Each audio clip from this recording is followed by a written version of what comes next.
Hello everyone, welcome back to my channel. It's your girl Kanyinsola. Hope you're all doing well, hope you're all doing great. Thank you so much for coming to my channel.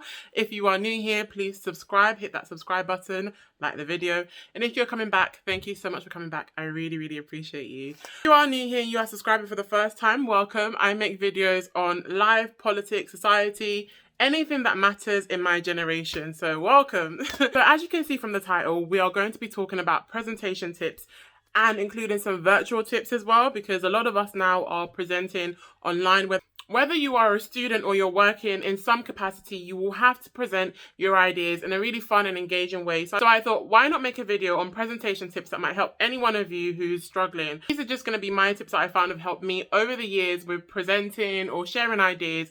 Tip number 1, you cannot present without experience. And this is where I would say go into things like public speaking activities such as Toastmasters or public speaking societies. It's so worth it. When I was younger, I went to things like Toastmasters, I went to public speaking society events. I was always practicing. Young enterprise competitions in secondary school, there was always some way of me getting involved with public speaking. Some people like to go to spoken word poetry sessions, some people like role play, some people like to go to the theatre art society in their university. There's just so many different ways that you can get engaged with public speaking. So worth it because you get to practice around people who are warm and friendly, and it's an informal setting and they can give you feedback and advice on things that they think you can improve on. So that's number 1 for me. Go to activities that require you to speak in public in a warm and friendly group the group will be able to give you encouraging feedback. Tip number 2, use an engaging presentation format. Everyone's over a PowerPoint presentation. That's like what your lecturer would give you. It's giving me lecturer. We want to be using things like Prezi or Canva, and we also don't want to just rely on our presentations and be reading off. Find a way to engage the audience. Ask them questions beforehand, like who's ever heard of H2O? Ask them, do a poll on it maybe. Ask them questions as you're going along. Also, utilize cue cards. Your slides should not be you just regurgitating. If anything, it should be a visual aid for your audience to kind of take in the information you're sharing in a more concise way. Alternatives to PowerPoint presentation, because like I said, that's giving you teacher vibes.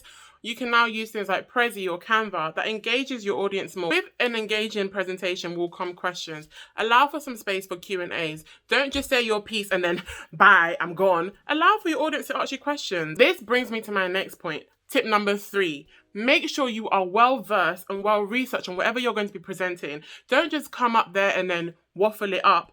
Because your audience can tell when you're 1, passionate about what you're presenting, and 2, you're well read on what you're presenting. So make sure you've read about it, reading about it, and with engaging with the current literature that's out there on whatever you're presenting, you become more passionate. You have your own new ideas. You add to whatever's out there already. You being well read will absolutely mean you're actually going to enjoy presenting it. If I'm going to do a presentation about, I don't know, H2O, if I've been doing research on it and I'm engaged like, oh, these are the benefits of H2O, I can't wait to share that with the world because I want everybody to be on what I'm on. H2O is the best. Let's share it. Yourself, get engaged with what you're going to be presenting, and then in turn, that will allow you to engage other people.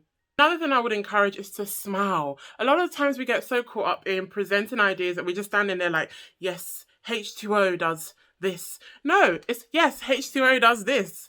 Smile. If you have a beautiful smile, which I'm sure you all do anyway, use it. That engages your audience. That softens your audience. When you smile, you soften something in your audience. They feel like they can approach you. They feel like they can ask you questions. People don't always want to approach people that seem very stiff or strict or just someone that you don't want to talk to. They want to talk to someone that seems appealing to their human senses, if that makes any sense to you. And in normal circumstances, I would encourage you to kind of walk around the space, use the space to your advantage. However, most of us now presenting virtually. With that, you actually do have to smile a bit more, let people know your facial expressions. Before, we could see how people react to things through their body language, but now we can't see it so much, so we rely on our face a lot, so use it. Smile. I don't know if I'm on number 4 or number 5, but we're going to rock with it. Another thing I would also really say that is really good is to speak the truth even when your voice is shaking. You are nervous, you're anxious, there are people looking at you. Speak the truth anyway. There's a reason why you're presenting. There's a reason why you've been called to present. It's because you have something valuable to say. So say it. Believe that whatever you're sharing is so valuable that the whole world has to hear it from only your mouth. So make sure that you utilize the voice that you've been given by God. Because I promise you, as the presentation goes on, you ease into it. The eyes feel less daunting. Before you know it, you're smiling. Before you know it, you're feeling comfortable. Before you know it, time's up. Presentation's done. You've accomplished something. So speak the truth, even when your voice shakes. I don't know where I got that from, but it's one of my favorite quotes when it comes to presenting ideas. Another thing is to prepare yourself. Prepare yourself in practical ways. Do you have good and fast internet connections if you're going to be presenting virtually? Also, have you had some water? Have you done some breathing?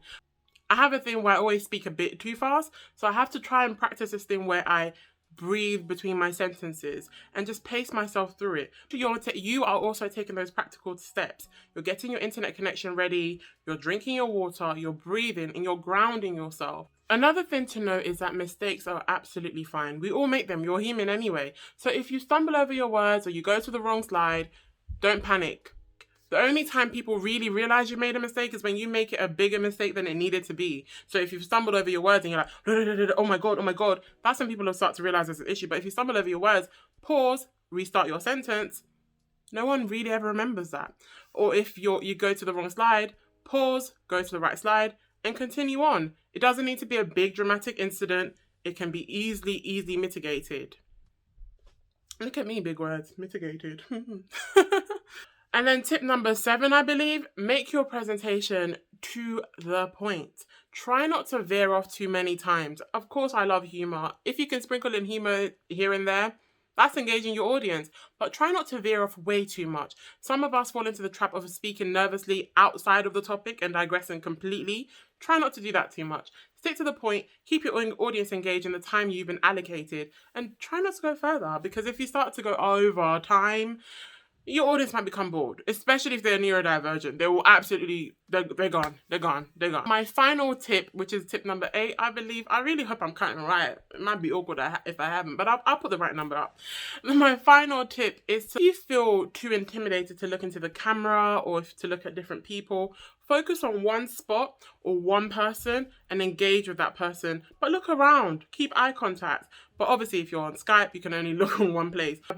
Maybe try to look at another point on your screen that isn't so focused on your face or the camera. A bit more relaxed and less all eyes are on me, and just more focused on what you need to say. But honestly, I hope those tips helped you if you're struggling or if you have a presentation coming up, or if presenting virtually is completely new to you. I hope those tips helped you. Comment down below and let me know your own thoughts and your own tips that you found have helped you over the years. Some people use things like Rescue Remedy. So many different ways to prepare you for a presentation. So if you have one, share it down below. Let us all know if you've used any of these tips that I've shared with you today. And another point, my earrings, if you love them, I got them from Anne Phillips, London, which is a black-owned jewelry company. So y'all go get your earrings. They have other things. They have like adornment, body adornment type of thing. So yeah, y'all go get your stuff. Yeah, go enjoy.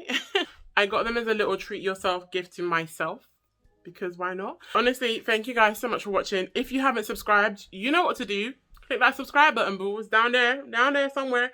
Click that subscribe button. Like the video, and most importantly, engage with me as well. Like, talk to me, darling. Take care. Bye.